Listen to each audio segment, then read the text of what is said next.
আচ্ছা, তো আজকে ইনশাআল্লাহ আমাদের রাত্রের যে ক্লাস সরফের ক্লাস, এই ক্লাসে ইনশাআল্লাহ আমাদের সরফের 17তম ক্লাস অনুষ্ঠিত হবে এবং হচ্ছে 17তম ক্লাসের প্রথমে আমরা আদ-দাওয়াতু মাসদার এর আগে 16তম ক্লাস পড়েছিলাম এবং মাদি এবং মুদরে এর গার্দানের যে মুদরে এর যে তালিল এগুলো করেছিলাম। আজকে আমরা দেখেন আদ-দাওয়াতু মাসদারের ফেলে মাজহুলের সিগা ইউদা এর তালিলটা যদি দেখি, তাহলে ইউদা মূলত কী ছিল? ইউদাভু কী ছিল? ইউদাভু। ওয়াওটি ইয়া হয়ে ইউদায়ু হলো। ওয়াওটি কি হলো? ইয়া হয়ে ইউদায়ু হলো, অতঃপর ইয়াটি আলিফ হয়ে ইউদা হয়েছে। কারণ কি? কেননা যে ওয়াও শব্দের তৃতীয় স্থানে থাকে, যখন তা চতুর্থ স্থানে এসে যায় বা তার পরে আসে, তখন সেই ওয়াওটি ইয়া দ্বারা রূপান্তরিত হয়ে যায়। এটা কিন্তু একটা গুরুত্বপূর্ণ কায়দা, ঠিক আছে? যে ওয়াওটি শব্দের তৃতীয় স্থানে থাকে, যখন তা তৃতীয় স্থান বাদ দিয়ে চতুর্থ স্থানে চলে আসে, তখন সেই ওয়াওটি ইয়া দ্বারা পরিবর্তন হয়ে যায়। যেমন আলাইতা, ইস্তালাইতা, এরকম, ঠিক আছে? তারপরে বলছে দা আইন। দা আইন, এই দা আইন শব্দটি মূলত কী ছিল? দা আইউন কী ছিল? দা দা ইয়াউন। তাহলে ওয়াওটি জের এর পরে শব্দের শেষে অবস্থিত, তাই তাকে ইয়া দ্বারা পরিবর্তন করা হলো। কি করা হলো? ইয়া দ্বারা পরিবর্তন করা হয়েছে। কারণ কি? একটা কথা বারবারই বলি, জের চাই ইয়াকে, জবর চাই আলিফকে, পেশ চাই কাকে? কথা বলে। পেশ চাই ওয়াওকে, পেশ চাই ওয়াওকে। তাহলে ইয়া দ্বারা পরিবর্তন করলো, অথবা জেরের পরে ইয়া এর উপর পেশ পড়া কঠিন বিধায় এই ইয়া এর পেশকে কি করা হলো? বিলুপ্ত করে তাকে সাকিন করে দেওয়া হলো। এখন ইয়া এবং তানবিন দুই সাকিন একত্রিত হওয়ার কারণে ইয়াকে বিলুপ্ত করে দেওয়া হলো। ইয়া বিলুপ্ত হয়ে গেল দাইন। কি হয়ে গেল? দাইন। আর এই দুই জের প্রমাণ করে শেষে একটা কি ছিল? ইয়া ছিল, ঠিক আছে? যেমন মুস্তালিন, কদিন, মুআতালিন, এরকম। তাহলে এখানে দেখেন, বাবে দরবে ইয়াদরিবু থেকে আর রমিও মাজদার, সরফে নাকে সে ইয়া ই আর রমিও মাজদার বাবে দরবা ইয়াদরিবু থেকে অর্থ হচ্ছে নিক্ষেপ করা বা ফেলে দেওয়া। তাহলে এখানে আর রমিও মাজদার দিয়ে ফেলে মাদি, মারুফ মাজহুল, মুদারে মারুফ মাজহুলের গার্দানগুলো দেওয়া আছে। পূর্ববর্তী ক্লাসে কী করতে হবে? গার্দানগুলো শুধু চোখ বুলাতে হবে। কি করতে হবে? চোখ বুলিয়ে দেখতে হবে যে এই গার্দানগুলো সব সঠিকভাবে উচ্চারণ করতে পারা যাচ্ছে কি না, গার্দানগুলো কোনো প্রকার ভুল ত্রুটি হচ্ছে কি না, এটা আমাদেরকে দেখে দেখে নির্ভুলভাবে পড়ে এই গার্দানগুলো ক্লিয়ার করতে হবে। তাছাড়া আর কিছু নেই। এইখানে দেখেন, আর রমিও মাজদার দিয়ে ইসমে মাফুলের সিগা কি? মারমিয়ুন। কি? মারমিয়ুন। এইখানে দেখেন বলছে কি? মারমিয়ুন শব্দটি মূলত কি ছিল? মারমুয়ুন। ওয়াওকে ইয়া বানিয়ে ইয়াকে অপর ইয়া এর মাঝে ইদগাম করে দেওয়া হয়েছে এবং তার সাথে সামঞ্জস্যতা বজায় রাখার জন্য পূর্বের হরফে জের দেওয়া হয়েছে। তাই মারমুয়ুন থেকে মারমিয়ুন হয়ে গিয়েছে। কারণ কি? এই কায়দাটা করার কারণ কি? কারণ যে স্থানে ওয়াও এবং ইয়া একসাথে থাকে, যে স্থানে ওয়াও এবং ইয়া একসাথে থাকে, দেখেন মারমুয়ুন, ওয়াও এবং ইয়া পাশাপাশি আছে, একসাথে আছে। প্রথমটি সাকিন যুক্ত হয়, দেখেন প্রথম ওয়াওটা কি আছে? সাকিন যুক্ত। কি আছে? সাকিন যুক্ত। কোনো কিছু থেকে পরিবর্তন হয়েও আসেনি। ওয়াওটি কি কোনো কিছু থেকে পরিবর্তন হয়ে এসেছে? কোনো কিছু থেকে পরিবর্তন হয়ে আসেনি। অন্য কোনো শব্দের সাথে মিলে যাওয়ার আশঙ্কাও নাই। এই আশঙ্কা না থাকার কারণে ওয়াওকে ইয়া দ্বারা পরিবর্তন করা হলো। এখন একই হরফ যদি দুটো থাকে, তাহলে আমরা জানি কায়দা যে সেই হরফ দুটাকে কি করতে হয়? ঈদগাম করে দিতে হয়। কারণ ঈদগাম করে, যেহেতু শেষে আছে ইয়া এবং তার পূর্বে আছে কি? পেশ, এখন একটা কথা বারবারই বলেছি, জের চা ইয়াকে, পূর্বে ইয়া থাকার শেষে ইয়া থাকার কারণে এই পেশকে জের দ্বারা রূপান্তরিত করে দেওয়া হলো, তাই হয়ে গেল মারমিউন। ঠিক আছে, মারমিউন, সাইয়্যিদুন, তয়্যুন, লাইয়ালুন, একই তালিল, একই তালিল। দেখেন এখানে আমরা যদি একটু নিচে চলে আসি বাবে ইফআল থেকে, যেমন আলা ইউলি ইয়ালা আন ফাহুয়া মুআলিন, ওয়া উলিয়া ইউলা ইয়ালা আন ফাহুয়া মুআলান, আল আমরু মিনহু আলি ওয়ান নাহি আনহু লা তুলি। এটা একটা। এইবার দেখেন বলছে বাবে তাফআইল আত তাসমিয়াতু মাজদার থেকে, আত তাসমিয়াতু মানে নাম রাখা, নামকরণ করা, যেমন সাম্মা ইউসাম্মি তাসমিয়াতান ফাহুয়া মুসাম্মিন, ওয়া সুম্মিয়া ইউসাম্মা তাসমিয়াতান ফাহুয়া মুসাম্মান, আল আমরু মিনহু সাম্মি ওয়ান নাহি আনহু লা তুসাম্মি। বাবে তাফাউল, দেখেন বাবে তাফাউল থেকে মাজদার কি আত তালাক্কি মানে সাক্ষাৎ করা, মিলিত হওয়া, তালাক্কা ইয়াতালাক্কা তালাক্কিয়ান ফাহুয়া মুতালাক্কিন, ওয়া তুলুক্কিয়া ইউতালাক্কা তালাক্কিয়ান ফাহুয়া মুতালাক্কান, আল আমরু মিনহু তালাক্কা ওয়ান নাহি আনহু লা তাতালাক্কা। বাবে ইফতেআলের মাজদার যেমন দেখেন বলছে আল ইজতিবাউ মানে মনোনীত করা, বাছাই করা, বেছে নেওয়া, নির্বাচন করা, এরকম।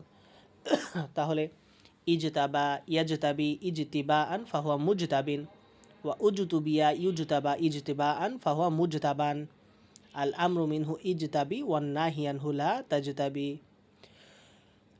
তাহলে এখানে বলছে দেখেন তাসমিয়াতুন শব্দটি মূলত কি ছিল? তাসমি ওয়ান, কি ছিল? তাসমি ওয়ান। কায়দা অনুসারে ওয়াও ইয়া হয়ে গিয়েছে, অতঃপর একটি ইয়াকে ফেলে দেওয়া হয়েছে এবং এর পরিবর্তে, এই ইয়াকে ফেলে দেওয়ার পরিবর্তে শব্দের শেষে একটা তা যুক্ত করা হয়েছে, তাই হয়েছে কি তাস মিয়াতান, তাস মিয়াতান। ঠিক আছে, এখন কায়দাটা কি? আমরা যেটা রূপান্তর করলাম কায়দা কি? বলছে যে স্থানে এক জাতীয় দুটি হরফ আসে, একসাথে আসে, সেখানে একটিকে সহজ করার জন্য তিনটা পদ্ধতি আছে। প্রথম 1 নম্বর পদ্ধতি হচ্ছে ঈদগাম করা যেতে পারে এক জাতীয় দুটো হরফ আসলে, যেমন ফাররা আজ্জা। 2 নম্বর নিয়ম হচ্ছে নিয়মের ব্যতিক্রম বিলুপ্ত করা যায়। যদি মনে নিয়মের আপনি ব্যতিক্রম করতে চান তাহলে আপনি দুইটা যদি একই শব্দ থাকে একটাকে বিলুপ্ত করে দিতে পারেন। ঠিক আছে, যেমন দলতু, মাস্তু, এরকম। আর 3 নম্বর হচ্ছে নিয়মের ব্যতিক্রম বদল করা, আপনি বদল করে দিতে পারেন, যেমন এই যে কদ খাবা মান দাসা হা, এই যে দাসা হা, দাসা, এই যে দাসা সাহা, কি ছিল? দাসা সাহা, মূলত কি ছিল? দাসা সাহা। এই একটা সিনকে কি করে দেওয়া হয়েছে? নিয়মের বহির্ভূত করে বিলুপ্ত করে দেওয়া হয়েছে, করে দিয়ে কী বলছে? দাসা হা।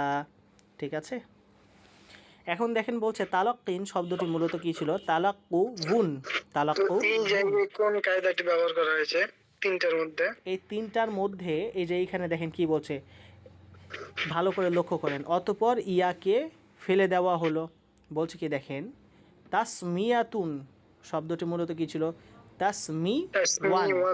কায়দা অনুসারে ওয়াও ইয়া হয়ে গিয়েছে, ওয়াও কি হয়েছে? ইয়া হয়ে গিয়েছে, অতঃপর একটি ইয়াকে ফেলে দেওয়া হয়েছে। ফেলে দেওয়া হয়েছে মানে নিয়মের ব্যতিক্রম করে, যেমন দাসা সাহা, একটা সিনকে কি করেছে? ফেলে দিয়েছে। 3 নম্বরটা। হ্যাঁ, আচ্ছা, তাহলে তালাক্কিন শব্দটি মূলত কি ছিল? তালাক্কুন, কফ এর পেশকে জের দ্বারা বদল করে ওয়াওকে ইয়া দ্বারা পরিবর্তন করে তালাক্কিয়ুন করা হয়েছে। অতঃপর ইয়াকে সাকিন করা হলো, এতে ইয়া ও তানবিন 2 সাকিন একত্রিত হলো, তাই ইয়াকে ফেলে দিয়ে তালাক্কিন করা হয়েছে। এই কায়দাগুলো, আজকের ক্লাসের কায়দাগুলো একটু নতুন এবং এই কায়দাগুলো মুখস্থ করতে হবে। তাহলে কায়দাগুলো মুখস্থ করলে দেখবেন এ যাবতীয় আরও যত আছে কায়দা সব কিছু আপনাদের কাছে একেবারে সহজ লাগবে। ঠিক আছে, এখন এখানে দেখেন একটা কথা বলছে, বাবে দরবা ইয়াদরিবু লাফিফে মাফরুক এর গার্দান আল ভিকায়াত মাজদার মানে কি? রক্ষা করা। আল ভিকায়াত মাজদার মানে রক্ষা করা, যেমন ওয়াকা ইয়াকি, ওয়াকায়াতান ফাহুয়া, বা ওয়াকায়াতান ওয়া ওয়াকিয়ান ফাহুয়া ওয়াকিন, ওয়া উকিয়া ইউকা ওয়াকায়াতান ওয়া ওয়াকিয়ান ফাহুয়া মাউকিয়ুন, তাহলে এই গার্দানগুলো সাধারণ যে কোনো মানুষকে যদি বলা হয় আল ভিকায়াত মাজদার দিয়ে তুমি সরফে সগিরটা বলো, কখনোই বলতে পারবে না, কখনোই বলতে পারবে না যদি তার এ সরফের ধারণাটা না থাকে। যেমন এইখানে বলছে ইসমে ফাইলের সিগা হচ্ছে ওয়াকিন, ইসমে ফাইলের সিগা কি হচ্ছে দেখেন ওয়াকিন, কিন্তু ইসমে মাহফুলের সিগা কি হয়ে যাচ্ছে মাউ কিয়ুন, কি হচ্ছে মাউ কিয়ুন। তাহলে এগুলো তালিলকৃত সিগা।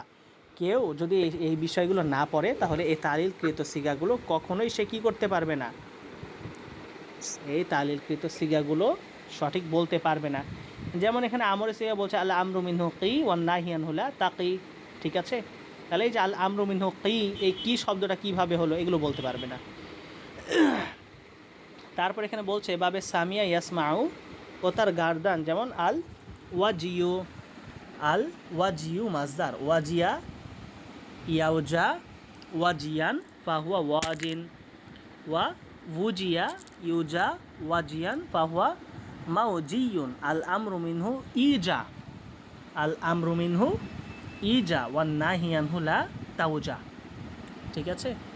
তাহলে এই গার্দানগুলো আমাদেরকে কি করতে হবে, বেশি বেশি পড়তে হবে এবং গার্দানগুলো টানতে হবে, তাহলে দেখবেন আপনার সরফের বিষয়গুলো আপনার কাছে সহজ লাগবে। এখানে বলছে আরেকটা বাবে দরবা ইয়াদরিবু থেকে লাফিফে মাকরুন এর গার্দান আত্তয়ু মাজদার মানে কি ভাঁজ করা, আত্তয়ু মাজদার মানে ভাঁজ করা। যেমন তওয়া ইয়াতবি তয়্যান ফাহুয়া তবিন, ওয়া তুবিয়া ইউতওয়া তয়্যান ফাহুয়া মাতবিয়ুন। আল আমরু মিনহু ইতবি ওয়ান নাহিয়ান লা তাতবি। তারপরে আরেকটা দেখেন বলছে বাবে সামিয়া ইয়াসমাউ থেকে আল কুওয়াতু মাজদার কবিয়া ইয়াকুয়া কুওয়াতান ফাহুয়া কবিয়ুন, ওয়া কুবিয়া ইকুয়া কুওয়াতান ফাহুয়া মাকবিয়ুন। আল আমরু মিনহু ইকুয়া ওয়ান নাহিয়ান লা তাকওয়া, ঠিক আছে। তাহলে এখানে আমরা গুরুত্বপূর্ণ কিছু কায়দা, গুরুত্বপূর্ণ কিছু মাজদার এবং তার সরফে সগিরগুলো দেখলাম এবং জানলাম। আমরা যদি পরের ক্লাসটাতে যাই তাহলে সেখানে আমরা এবার মুআতালের কায়দা শেষ করার পর আমরা সরাসরি চলে আসি এবারকে মুদাআফের কায়দায়। কিসের? মুদাআফের কায়দায়। বলছে বাবে নাসরা ইয়ানসুরু, যার মাজির আইন কালেমাতে জবর এবং মুজরের আইন কালেমাতে পেশ। আর দাব্বু মাজদার মানে কি প্রতিরোধ করা বা দূর করা। দেখেন এখানে প্রত্যেকটার গার্দান দেওয়া আছে, মাজি মারুফের গার্দান দেওয়া আছে, মাজহুলের গার্দান দেওয়া আছে, মুদরে মারুফের গার্দান দেওয়া আছে, মাজহুল দাব্বা দাব্বা দাব্বু দাব্বাত দাব্বাতা দাবাবনা, এই জায়গাটা যে আটকে যাবে। যদি বলবেন আর দাব্বু মাজদার দিয়ে তুমি মাজির গার্দান বলো, দাব্বা দাব্বা দাব্বু দাব্বাত দাব্বাতা এত দূর পর্যন্ত বলতে পারবে, কিন্তু জাবাব না এই জিনিসটা যে হয় তালিফকৃত জাবাব না, এটাতে যে আটকে যাবে যদি সরফ সম্পর্কে সে না জানে, ঠিক আছে। তো এই বিষয়গুলো আমাদেরকে জানতে হবে। তারপর বলছে দাবাব তা দাবাব তুমা দাবাব তুম দাবাবতি দাবাব তুমা দাবাব তুন না দাবাব তু দাবাব না। তো এইরকমভাবে এখানে নিচে গার্দানগুলো দেওয়া আছে। এই গার্দানগুলো কি করতে হবে, শুধুমাত্র স্পষ্টভাবে নির্ভুলভাবে কয়েকবার গার্দান টানতে হবে দেখে দেখে, তাহলেই দেখবেন সঠিক শুদ্ধভাবে গার্দানটা আয়ত্তে চলে আসবে, ঠিক আছে। আর কিচ্ছু করতে হবে না। এখন এখানে আমরা কায়দা শিখবো মুদাফের কায়দা। দেখেন দাব্বা মূলত কী ছিল, দাবা বা, প্রথম বাকে সাকিন করে দ্বিতীয় বায়ের মাঝে ইদগাম করা হলো, তাই কি হয়ে গিয়েছে, দাব্বা হয়ে গিয়েছে। কারণ কি, কেননা দুটি হরফের সহি যদি এক জাতীয় হয় অথবা একই মাখরাজ হয় অথবা কাছাকাছি দুই মাখরাজের হয়, কাছাকাছি কি হয়, দুই মাখরাজের হয়, তাহলে কি করতে হবে, এবং বলছে উভয়টি হরফ স্থায়ী হরকতযুক্ত হয়। স্থায়ী হরকতযুক্ত, দেখেন বাতেও জবর পরের বাতেও জবর, শব্দটি অন্য শব্দের সাথে মিলে যাওয়ার আশঙ্কা মুক্ত হয়, রুবাই বা খুমাসি এর সাথে মুলহাক না হয়, তাহলে বর্ণিত যে চারটা শর্ত, এই শর্ত অনুযায়ী প্রথমটাকে সাকিন করে দ্বিতীয়টির মধ্যে কি করতে হবে, ইদগাম করে দিতে হবে, ঠিক আছে। যেমন এখানে বলছে দেখেন দাব্বা আব্বা আদ্দা মাদ্দা আবাত্তু লাবিস্তু, এই প্রত্যেকটা যে মুজাফের কায়দাগুলো প্রত্যেকটা এই কায়দায় অন্তর্ভুক্তই হবে। সুতরাং আপনি যদি একটা কায়দা ভালো করে মুখস্থ করে নিতে পারেন তাহলে পরবর্তী কায়দাগুলো আপনার কাছে এগুলো দেখলেই পরবর্তীতে সহজ লাগবে। এই কায়দা নিয়ে আর কি করতে হবে না, চিন্তা করতে হবে না। এখন মুজারের সিগা দেখেন, ইয়াদুব্বু। ইয়াদুব্বু মূলত কী ছিল? ইয়াদবুবু। ইয়াদবুবু। কী ছিল? ইয়াদবুবু। ইয়ানসুরু। ইয়াদবুবু। ইয়ানসুরু এর ওজনে ইয়াদবুবু।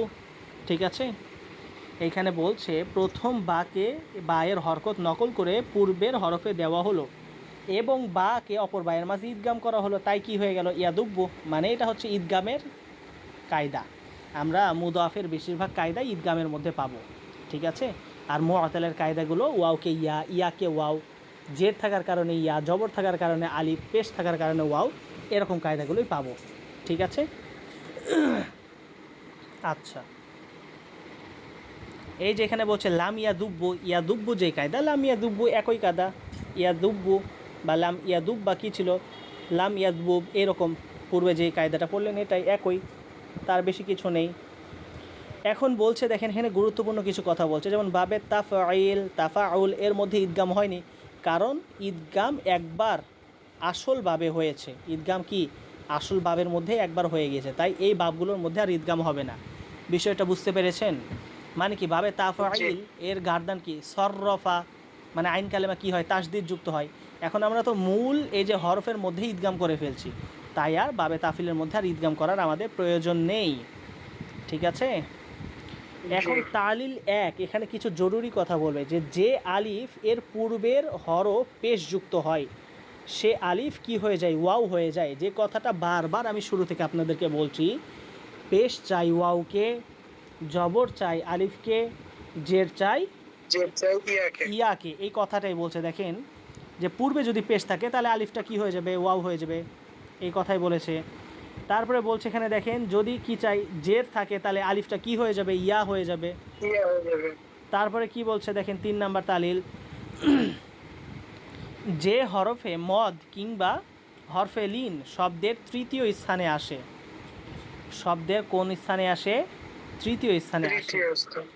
অথবা কি হয়? অতিরিক্ত হয় এবং ফাইলু এর আলিফ এর পরে হয়, সে হরফ হামজা হয়ে যায়। কি হয়ে যায়? হামজা হয়ে যায়। যেমন এখানে বলছে দেখেন, রকা ইবু, রুকুবুন, ক্যারাইমু, ক্যারিমুন, সহাইফু, সহিফাতুন।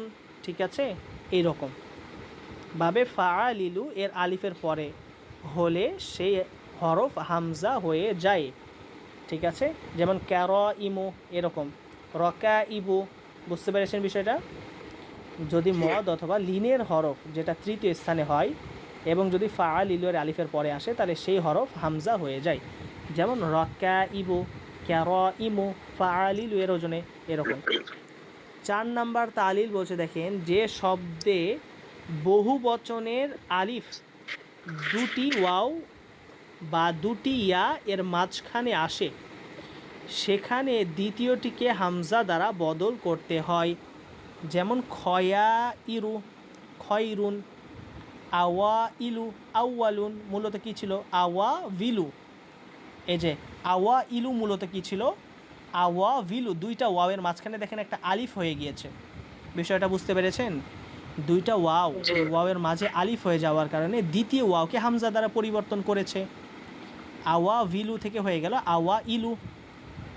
ঠিক আছে, তারপরে বলছে খয়া ইরু। দেখেন বলছে কি? খয়া ইরু, এই দুইটি ইয়ায়ের মাঝে আলিফ হয়েছে, তাই এই দ্বিতীয় ইয়াকে কি হামজা দ্বারা রূপান্তর করে খয়া ইরু করে দেওয়া হয়েছে। দেখা যাচ্ছে না। দেখতে পাচ্ছেন না? আপনার নেটের সমস্যা হয়তো, বা আমার এখানে ফুল নেট আছে, স্পষ্ট আছে। ঠিক আছে, যদি আরেকবার বলতেন। এই যে দেখেন আমি যে কথাটা বললাম, এই যে কায়দাটা আমরা চতুর্থ কায়দা পড়লাম, সেই কায়দাটা কি? যেই আলিফটা, ঠিক আছে, যে শব্দে বহুবচনের আলিফটা দুইটি ওয়াও অথবা দুইটি ইয়া এর স্থানে পতিত হবে, তার দ্বিতীয় হরফটি হামজা হয়ে যাবে।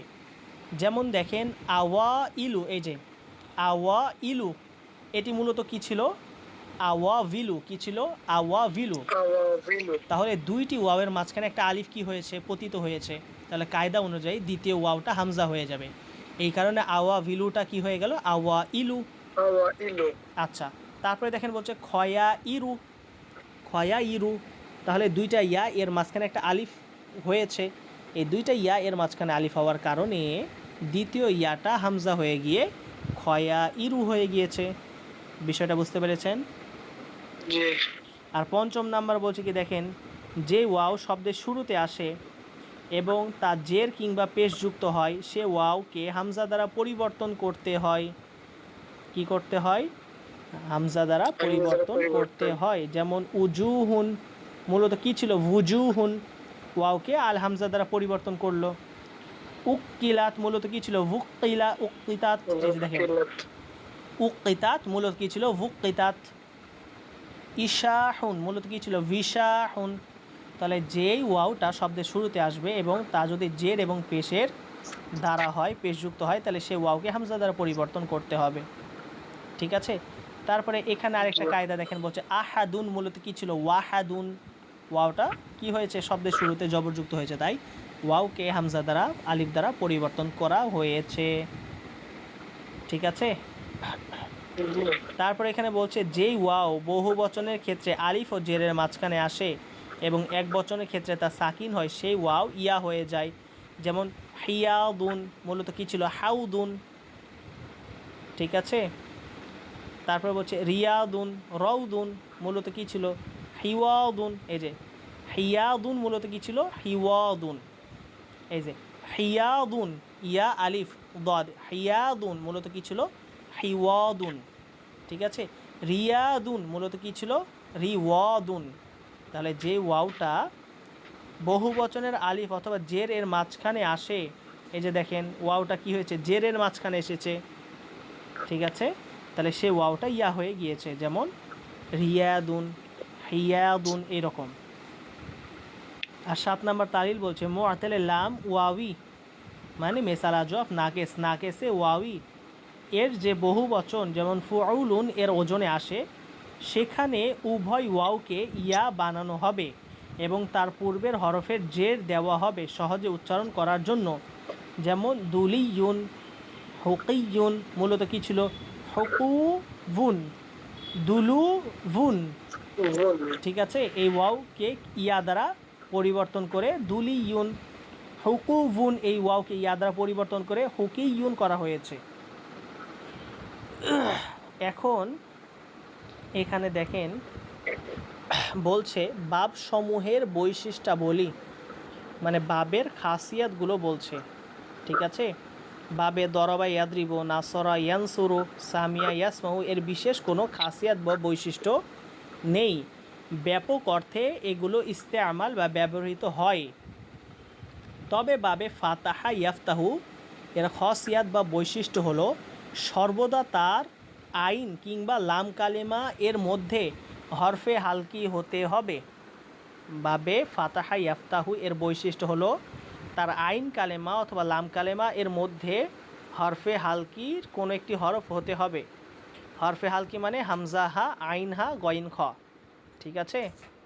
হামজা হা, আইন হা, গইন খ। তাহলে বাবে ফাতাহা ইয়াফতাহু এর প্রত্যেকটা বাবের আইন কালেমা অথবা লাম কালেমা হরফে হালকি হবেই। যেমন সাজা, কলা, আবা, ইয়াবা, আউদ, ইয়াউদ্দু, রকানা, ইয়ারকানু, এরকম।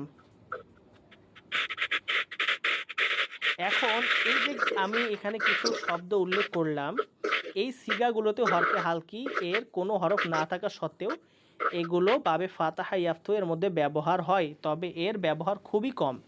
মূল কথা হচ্ছে বাবে ফাতাহা ইয়াফতাহু এর মূল যে ব্যবহার, এ ব্যবহার আইন কালেমা এবং লাম কালেমাতে হরফে হালকি হতে হবে। এটা হচ্ছে বাবে ফাতাহা ইয়াফতাহু এর খাসিয়াত। বাবে কারুমা ইয়াকরুমু এর খাসিয়াত বা বৈশিষ্ট্য হচ্ছে হুলুকুন চরিত্র ও তবা ইয়াউন অভ্যাস বিষয়ে অর্থর জন্য আসে। বাবে কারুমা ইয়াকরুমু কি হবে? খুলুকুন চরিত্র বা অভ্যাস বিষয়ের অর্থে আসবে। ঠিক আছে? এটা হচ্ছে বাবে কারুমা ইয়াকরুমু এর একটা খাসিয়াত। আমরা এবার দেখি বাবে ইফআল এর খাসিয়াত। বাবে ইফআল এর খাসিয়াত হচ্ছে 8টি। কয়টি? 8টি। 1 নম্বর হচ্ছে তাদিয়া তথা ফেলে লাজিমকে ফেলে মুতাআদ্দি করা। এক নাম্বার হচ্ছে তাদিয়া মানে ফেলে লাজেমকে কি করে দিবে, বাবে ফালে ফেলে মুতাআদ্দি করে দিবে। যেমন কি খরাজা মানে সে একজন পুরুষ বের হলো, আর এখানে যখন ফেলে মুতাআদ্দি করে দিবে তখন কি হলো, আখরাজতুহু মানে আমি তাকে বের করলাম। ঠিক আছে, অর্থটাকে কি করে দিল দেখেন, ফেলটাকে ফেলে মুতাআদ্দি বানিয়ে দিল। হ্যাঁ, তারপরে বলছে নাজ্জালা মানে কি অবতরণ করা, আর আনজালতুহু মানে আমি তাকে অবতরণ করলাম। লাজেম ফেলকে কি করে দিল, ফেলে মুতাআদ্দি করে দিল। এটা হচ্ছে বাবে ইফালের প্রথম খাসিয়াত, প্রথম বৈশিষ্ট্য, যে কি তাদিয়া লাজেম ফেলকে মুতাআদ্দি করে দিবে। 2 নম্বর হচ্ছে সালবুন তথা মূল অর্থকে সম্পূর্ণ উল্টিয়ে দেওয়া। বাবে ইফাল কি করবে, মূল অর্থটাকে সম্পূর্ণ উল্টিয়ে দেবে। যেমন কি শাকা মানে কি অভিযোগ করা, শাকা ইয়াশকি মানে কি অভিযোগ করা। কিন্তু শাকা ইয়াশকি যখন বাবে ইফাল থেকে আসবে, যেমন আশকা তার মানে কি সে একজন পুরুষ অভিযোগ দূর করলো। শাকা ইয়াশকি মানে কি অভিযোগ করা। আর যখন এটা বাবে ইফাল থেকে আসবে মানে কি অভিযোগ দূর করা, তাহলে অর্থটাকে পুরাটাই কি করে দিল, উল্টাই দিল। বিষয়টা বুঝতে পারলেন? জি। 3 নাম্বার দেখেন বলছে কোনো স্থানে যাওয়া বা কোনো কালে পৌঁছা।